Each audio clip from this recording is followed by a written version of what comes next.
মাখলুকাত আছে সমস্ত মাখলুকের দায়িত্ব কে নিয়েছেন? আল্লাহ পাক নিয়েছেন।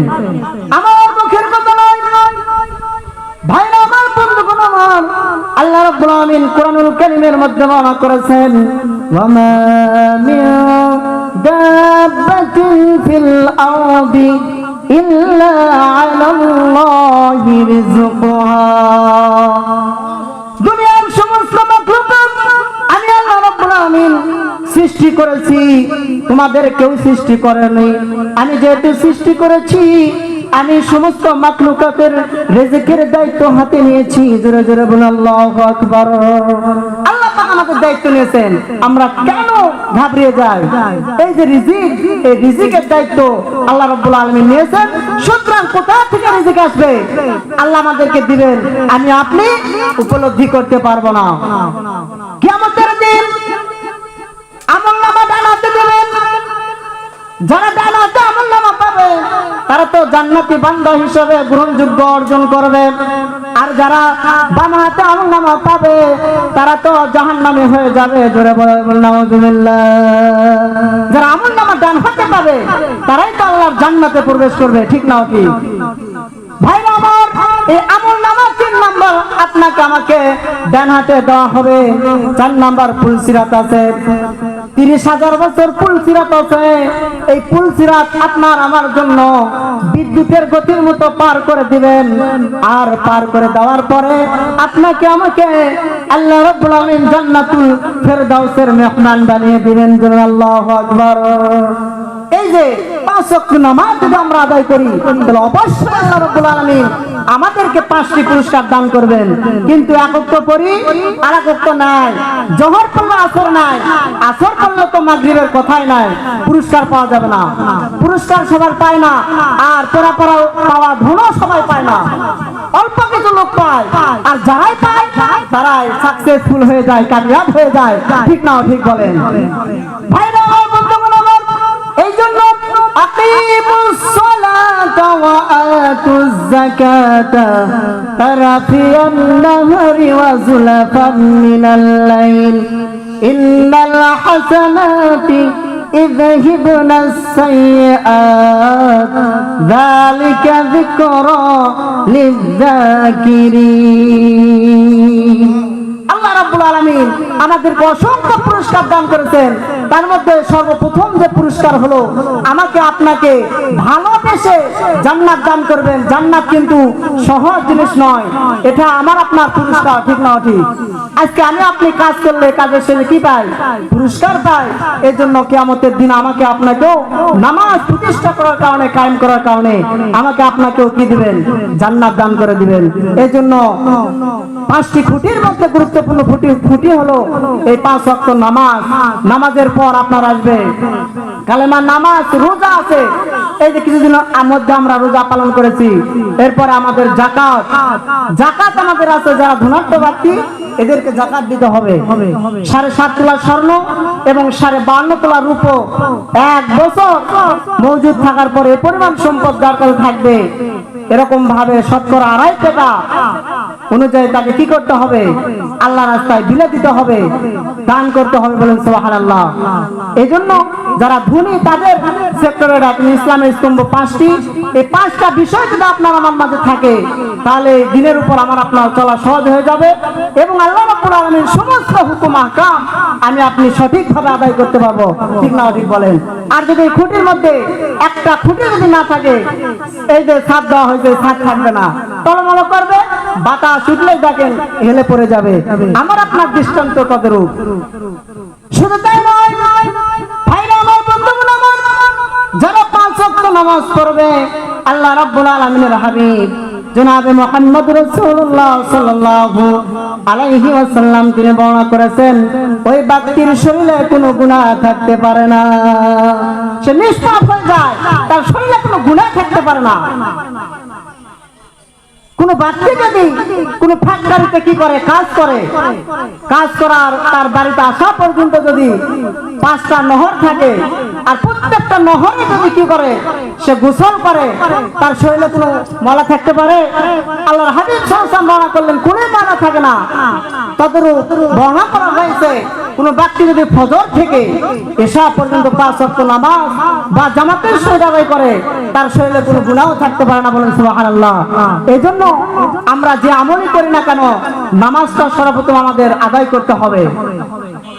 শুধু তাই নয়, কিয়ামতের ময়দানে আউয়ালু মা ইউহাসাবু বিহিল আবদু ইয়াউমাল কিয়ামাতি সালাহ মিন আমালিহি, বান্দার আমলের মধ্যে সর্বপ্রথম নামাজের হিসাব নেওয়া হবে।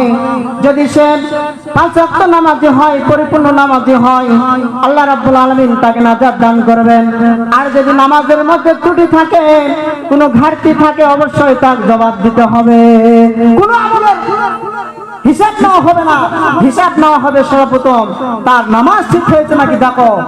এজন্য নামাজ আমাদের পড়তে হবে। আর হাদিসের মধ্যে আছে, বেনামাজির সঙ্গে কোনো ইসলামের কোনো কাজ করা যাবে না। সর্বপ্রথম আমাদের দেখেন, এখন কুরবানির দিন আসছে, আমরা কি করব? বেনামাজির সাথে আমরা কুরবানি দেওয়ার ভাগ আমরা কি করেছি? সিস্টেমে বন্টন করে নিয়েছি, কিন্তু নামাজ তো পড়ে না। তাহলে ইসলাম তো আপনার কি সহজ, কঠিন নয়। আপনি একটা মানবেন আর একটা মানবেন না, হবে না। আল্লাহ পাক বর্ণনা করেছেন, আফা তুমিনুনা বিবাদিল কিতাব ওয়া তাকফুরুনা বিবাদ। তুমি আমার একটা হুকুমকে মানবে আর একটা মানবে না, অস্বীকার করবে, এটা তো কখনোই হতে পারে না। এই জন্য সর্বপ্রথম আমরা আমল তো আমরা করতে পারি না, আমলের মধ্যে অনেক ঘাটতি আছে আমাদের। নামাজে আমাদের সব ব্যক্তি নয়, এই জন্য কুরবানি করতে গিয়েও আমাদের কি হয়, ভাগ বন্টন করতে কষ্ট হয়। সুতরাং আগে থেকে আমরা কি করব? নামাজি বান্দাদেরকে আমরা খুঁজবো এবং কুরবানি করার চেষ্টা করব। এই জন্য সর্বপ্রথম আমাদের নামাজ পড়ার পরে আমাদের এগুলো আমল করতে হবে। এরপরে বর্ণনা করা হয়েছে যে তোমরা কি করো। সুতরাং তোমরা নামাজ প্রতিষ্ঠা করার পর, কায়েম করার পর, পড়ার পরে তোমরা আমি আল্লাহ রাব্বুল আলামিন আমার কাছে কিছু উৎসর্গ করে দাও। কুরবানি আরবি শব্দ, আরবি নয় বাংলা কুরবানি, এর আরবি হচ্ছে উযহিয়া।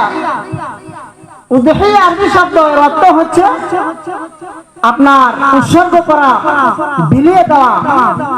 জিলহজ মাসের 10 তারিখে আপনার নির্দিষ্ট জন্তুকে কি করতে হবে? আল্লাহ রাব্বুল আলামিনের উদ্দেশ্যে উৎসর্গ করে দেওয়ার নামই হচ্ছে কুরবানি, বলেন সুবহানাল্লাহ। ওয়ানহার শব্দ ব্যবহার করা হয়েছে, ফাসাল্লি লিরাব্বিকা ওয়ানহার, তোমার প্রতিপালকের পক্ষ থেকে তুমি কি করো? কুরবানি করো। সকলেই জানেন ইব্রাহিম আলাইহিস সালাম কে স্বপ্ন দেখানো হয়েছিল ইসমাঈল আলাইহিস সালামকে কি করার জন্য? কুরবানি করার জন্য। কিন্তু অনেক ঘটনা পর আমি ওদিকে যাব না, সংক্ষিপ্ত ভাবে কিছু কথা বলে আপনাদের মাঝ থেকে আমি কি করব? বিদায় নেব। তাহলে কুরবানিটা হলো আল্লাহর রাস্তায় উৎসর্গ করা। ইসলামী শরীয়তের পরিভাষায় জিলহজ মাসের 10 তারিখে আপনার নির্দিষ্ট সময়ে নির্দিষ্ট জন্তুকে কুরবানি করার নাম, উৎসর্গ করার নামই হচ্ছে কুরবানি। সুতরাং এই দিন আমরা আল্লাহ রাব্বুল আলামিন যারা আমরা ধার্য করে দিয়েছেন এবং কুরবানি দেওয়ার জন্য নিয়ত করেছি, আল্লাহ পাক যেন সঠিকভাবে এই কুরবানির জন্তু ক্রয় করে আমরা যেন কি করতে পারি? কুরবানি করতে পারি। আমরা সবাই আল্লাহুম্মা আমিন। তাহলে কুরবানির ফজিলত কি? কুরবানির ফজিলত সম্পর্কে অনেক কোরআন হাদিসের এরকম ভাবে বর্ণনা করা হয়েছে। আল্লাহর হাবিব জনাবে মুহাম্মদ রাসূলুল্লাহ তিনি বর্ণনা করেছেন। ভাইরা আমার, বন্ধুগণ আমার, একজন সাহাবী এসে আল্লাহর হাবিবকে প্রশ্ন করল, ইয়া রাসূলুল্লাহ, ইয়া হাবিবাল্লাহ, আমি যে কুরবানি করব আমার কুরবানির লাভ কি? আল্লাহর হাবিব বর্ণনা করলেন, হে আমার সাহাবী তুমি শোনো, তুমি যে জন্তুটা কুরবানি করবেন, এই কুরবানির জন্তুর উপর তুমি হাত বিলিয়ে দিবে। দেওয়ার পরে তোমার হাতের নিচে যত লোম পশম পড়বে, আমি আল্লাহ রাব্বুল আলামিন ওই পশমের সংখ্যা বরাবর সওয়াব কুরবানিওয়ালার আমলনামায় দিয়ে দেব, বলেন সুবহানাল্লাহ। তাহলে কত পশু, কত এরকম ভাবে লোম আছে, এই লোম সংখ্যা বরাবর সওয়াব আমাকে আপনাকে দেওয়া হবে। এটা তো কবুল হলে আমি আপনি পাবো, কিন্তু কবুল না হলে তো পাবো না। ভাইরা আমার, বনি ইসরাঈলের সময় কুরবানি যারা করতেন, যাদের কুরবানি আল্লাহ রাব্বুল আলামিনের দরবারে কবুল হয়ে যায়, আল্লাহ রাব্বুল আলামিন ওই কুরবানিকে আসমানে উঠিয়ে নেন। আর যার কুরবানি কবুল হয় না, তার কুরবানি পুরে সারকার করে দেন। যার কুরবানি কবুল হয় আল্লাহ রাব্বুল আলামিন আসমানে উঠিয়ে না, আর যারটা হয় না দুনিয়াতে পড়ে থাকে, অর্থাৎ পুরে ছাই হয়ে যায়। তাহলে এরকম যদি উম্মতে মুহাম্মাদের জন্য হতো, তাহলে আজকে আমরা যারা কুরবানি বেনামাজি করি আর কবুল না হয়, আমাদের সমাজে কি হয়ে যাবে? এমন অবস্থা হয়ে যাবে, মানুষ নাক ছিটকাবে, আপনাকে কি করবে? খারাপ করবে, তিরস্কার করবে, যুবকের কুরবানি দেখো কি হয়নি, কবুল হয়নি, এই মানুষ তো ভালো নয়, আল্লাহর প্রিয় বান্দা নয়। আর দেখেন অমুক বান্দা আল্লাহর প্রিয়, তার কুরবানি কি হয়েছে? কবুল হয়ে গেছে। এই জন্য আল্লাহ রাব্বুল আলামিন কুরআনুল কারীমে সূরাতুল আনামের 162 নম্বর আয়াতের মধ্যে বর্ণনা করে দিলেন, কুল ইন্না সালাতি ওয়া নুসুকি ওয়া মাহইয়ায়া ওয়া মামাতি লিল্লাহি রাব্বিল আলামিন। আল্লাহ রাব্বুল আলামিন বর্ণনা করলেন, নিশ্চয় আমার নামাজ, আমার কুরবানি, আমার হায়াত, আমার মউত ওই আল্লাহ রাব্বুল আলামিনের জন্য নিবেদিত, যিনি বিশ্ব জাহানের মালিক। সুবহানাল্লাহ। যিনি বিশ্ব জগতের মালিক, তিনি কে? আমাদের মহান আল্লাহ রাব্বুল আলামিন। তার জন্য আমাদের কি কুরবানি? না আমরা গোশত খাওয়ার জন্য কুরবানি দেই? কিসের জন্য দেই? আল্লাহ রাজি করার জন্য। আমি মনে করি আজকে যদি কুরবানির গোশত খাওয়া না হতো, তাহলে সমাজের মধ্যে 100 জনের মধ্যে 10 জন লোক পাওয়া যেত না, পাওয়া যেত না। যে গোশত তোমরা খেতে পারবে না, গোশত তোমাদের ওখানেই পড়ে থাকবে, নষ্ট হয়ে যাবে।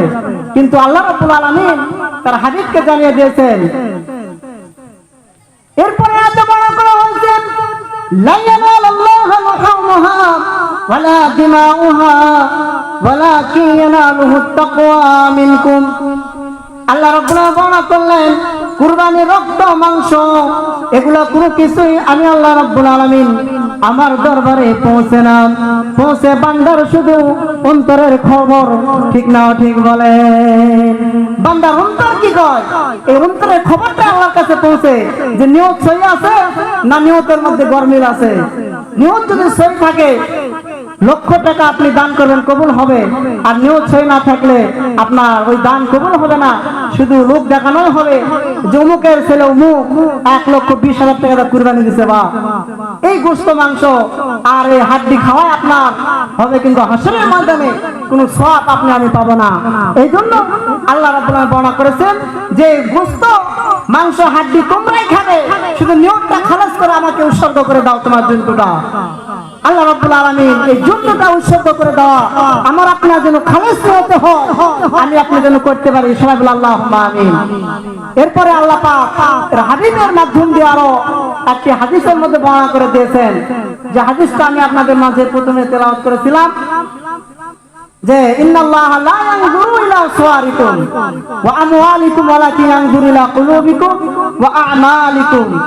আল্লাহ রাব্বুল আলামিন মানুষের কোনো সুন্দর পোশাকের দিকে তাকান না, অর্থের দিকে তাকান না, টাকা পয়সার দিকে তাকান না, শুধু তাকায় যে বান্দা আমার দিকে আছে না অন্য দিকে, মানুষের দিকে আছে, মাখলুকের দিকে আছে না আমার দিকে আছে, এদিকে আল্লাহ রাব্বুল আলামিন তাকান। এই জন্য আমার আপনার কর্তব্য হলো, আল্লাহ পাক বর্ণনা করেছেন, ফাইদা জান্নাত ফাতাওয়াক্কাল আলাইহি, তোমরা যে আমল করো না কেন, যে তোমরা আল্লাহ রাব্বুল আলামিনের কাছে আমল করো না কেন, আল্লাহ রাব্বুল আলামিনের দিকেই তোমাদের তাওয়াক্কুল থাকবে, তোমাদের ভরসা থাকবে। বলুন সুবহানাল্লাহ। যে আমল তোমরা করো না কেন, সে আমল যদি অল্প হয়, ভরসা থাকবে কার দিকে? মহান আল্লাহ রাব্বুল আলামিনের দিকে থাকবে। তাহলে আল্লাহ রাব্বুল আলামিন কবুল করে নেবেন, আর হাসরের ময়দানে আমি আপনি উপকৃত হব।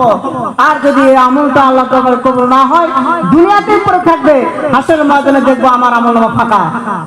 তাহলে এত কষ্ট করে টাকা জোগাড় করে, সারা দিন কষ্ট করে পরিশ্রম করে এই যে কুরবানি 20,000, 25,000, 50,000 টাকা খরচ করে আমি আপনি দিব, তাহলে কি লাভ হবে ভাই বলেন?